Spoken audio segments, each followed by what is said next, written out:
昨天晚上其实我算没有睡得很好，但是也没有到多失眠。那好烂的答案哦，就是一个中间哈，一个 balance。一方面也是紧张，就是不知道自己会不会拍得好这样，然后怕明天会不会突然长一个痘痘，会不会突然水肿什么之类，就想东想西想很多这样子。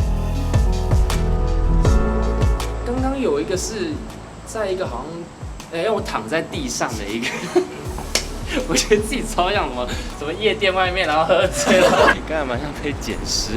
那个工作人员说我要躺平的时候，我想说，他看不出来我有182公分吗？这也大概只有150，就原来是脚要在上面的。创作《北极光》这首歌的时候，是我当兵已经快退伍的那个时期。就是大家俗话都说退伍前8字轻这样子，那一段期间我身体真的是蛮虚弱的，然后我就觉得天哪，我的人生怎么会变成这样子？该不会我那个味觉就这样从此就消失了吧？我就拿起吉他弹一弹，说不定我就会好起来。结果我就弹着，我就想象我很像在一个深渊，可是因为我明明看到光，但我却摸不到。曲就这样哼出来了，然后词副歌第一句那时候就是这样唱出来的，然后这首歌就这样莫名其妙完成了。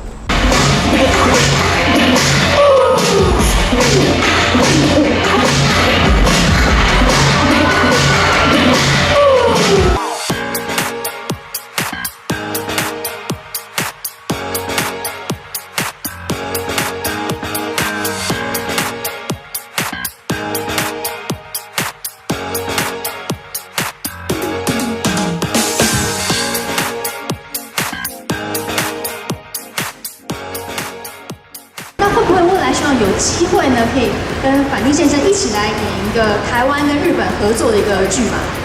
如果大家看到我们两个人站在荧光幕前面是蛮对的话，说不定会有这样的机会。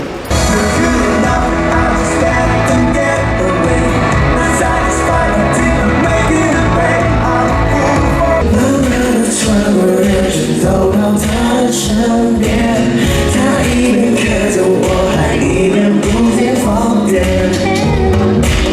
I'm loving the vibe tonight. Da da da da da. HBO tonight. I love HBO tonight. It's me watch HBO. I'm me watch HBO. 大家好，我是泫雅。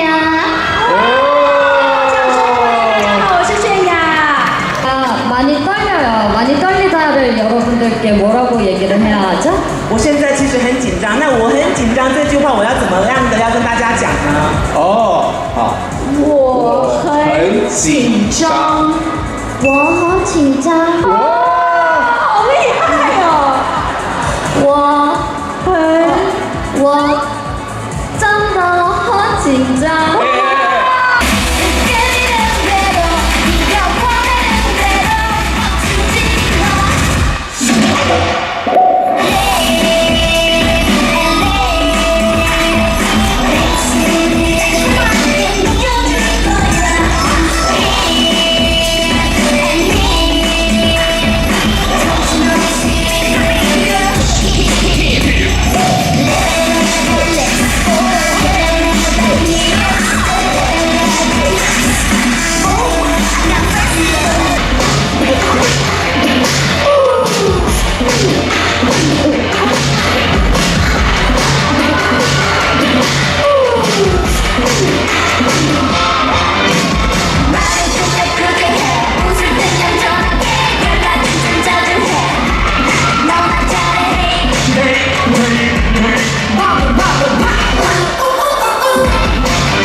好